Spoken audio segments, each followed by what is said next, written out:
Assalamualaikum warahmatullahi wabarakatuh. Halo semuanya. Nah, pada video kali ini saya akan bercerita tentang dongeng Kancil dan Buaya.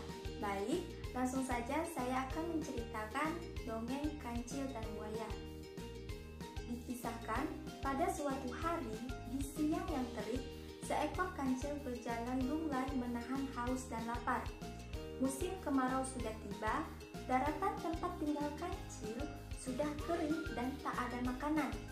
Beberapa waktu kemudian, perut kancil berbunyi.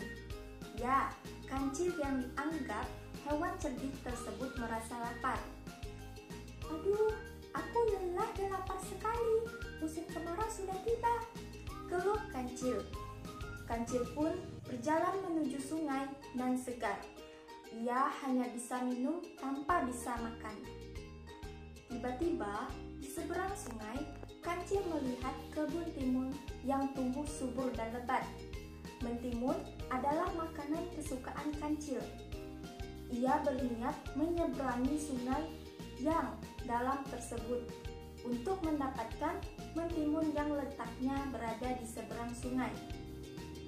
Bagaimana cara agar aku bisa menyeberangi sungai ini sehingga aku bisa memakan mentimun yang segar itu? Kata kancil. Sungai yang ingin diseberangi kancil tersebut penuh dengan buaya buas. Tiba-tiba terdengar suara kecipak keras dari dalam air.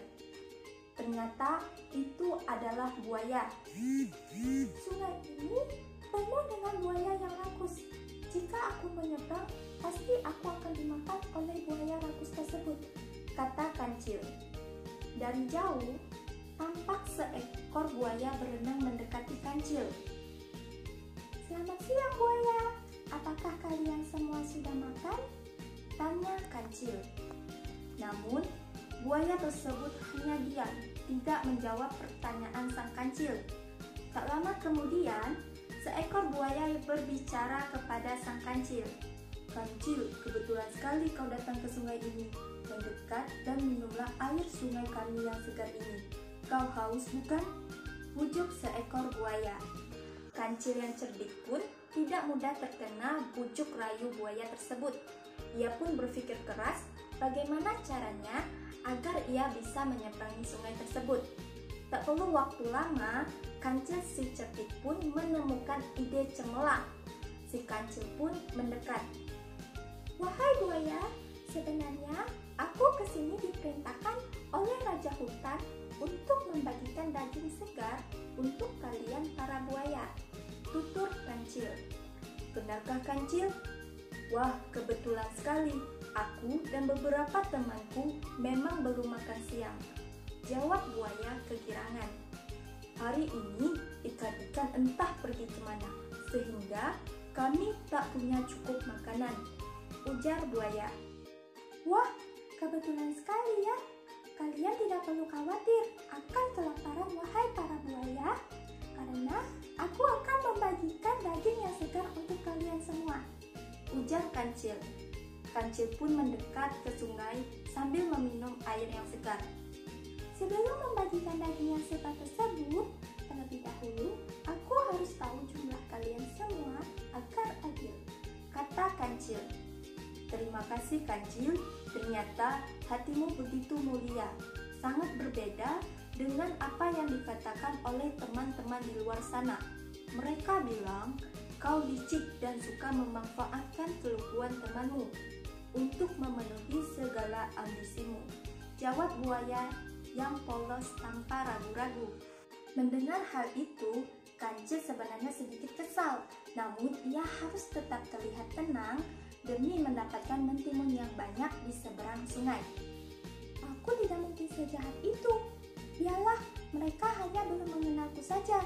Sebab selama ini sikapku terlalu cuek dan tidak peduli dengan omong kosong seperti itu, jawab kancil. Lalu, apa yang harus kami lakukan untuk mendapatkan daging tersebut? Tanya buaya. Panggil teman-temanmu kemari, aku akan menghitung jumlah kalian semua untuk dibagikan daging-daging segar, kata kancil. Akhirnya, ada jatah makan siang hari ini. ujar buaya. Lalu salah satu buaya pun berteriak memanggil teman-temannya. Teman-teman, keluarlah, kita punya jatah makan siang daging segar yang sangat menggoda. Kalian sangat lapar bukan? Petik buaya dengan suara yang sengaja dikeraskan agar teman-temannya cepat keluar. Tak lama kemudian, beberapa ekor buaya yang lain pun keluar secara bersamaan, berkumpul di hadapan sang kancil. Kancil sebenarnya menyimpan rasa takut melihat banyak buaya beringas ada di hadapannya. Kalau kalian bergerombol begitu, mana bisa aku menghitungnya? Sekarang berbarislah yang rapi, pinta kancil. Para buaya pun berbaris di sepanjang sungai agar bisa dihitung jumlahnya. Baiklah, aku akan menghitung jumlah kalian agar daging yang aku bagikan bisa merata dan adil, ujar kancil. Kancil pun lantas menginjak barisan buaya itu. Kancil melompat dari punggung buaya satu ke buaya lainnya sambil menghitungnya. 1, 2, 3, 4. Hitung kancil. Setelah sampai pada buaya yang ada di barisan terakhir, maka ia pun melompat dan sampai di seberang sungai. Kemudian, salah satu buaya berkata, "Mana daging segar untuk makan siang kami, kancil?" Kancil tersenyum lalu berkata, "Bukankah aku tak membawa sepotong pun daging segar? Itu artinya aku tak punya daging segar untuk makan siang kalian," jawab kancil. Para buaya itu pun merasa tertipu. Salah satu di antara mereka berkata, "Jadi kita hanya dijadikan jembatan. Kau telah menipu kami. Awas kau kancil," teriak buaya. Kancil pun mengucapkan terima kasih kepada para buaya yang telah dijadikan sebagai jembatan oleh kancil, agar kancil dapat menyeberangi sungai sehingga ia dapat memakan mentimun di seberang. "Terima kasih wahai para buaya, karena telah membantuku menyeberangi sungai," kata kancil segera berlari kencang. "Akan kubalas perbuatanmu kancil," teriak buaya dengan keras. Baik, mungkin itu yang saya dapat ceritakan tentang dongeng kancil dan buaya. Nah, jadi pesan moral apa yang dapat kita ambil dari dongeng kancil dan buaya? Jadi, pesan moral yang dapat kita ambil dari cerita kancil dan buaya adalah sebaiknya gunakan kecerdasan yang kita miliki hanya untuk hal-hal yang baik saja, agar lebih banyak orang yang tidak hanya menyayangi kita, tetapi juga menyayangi kita. Baik, sekian pesan moral dari dongeng kancil dan buaya. Sampai jumpa.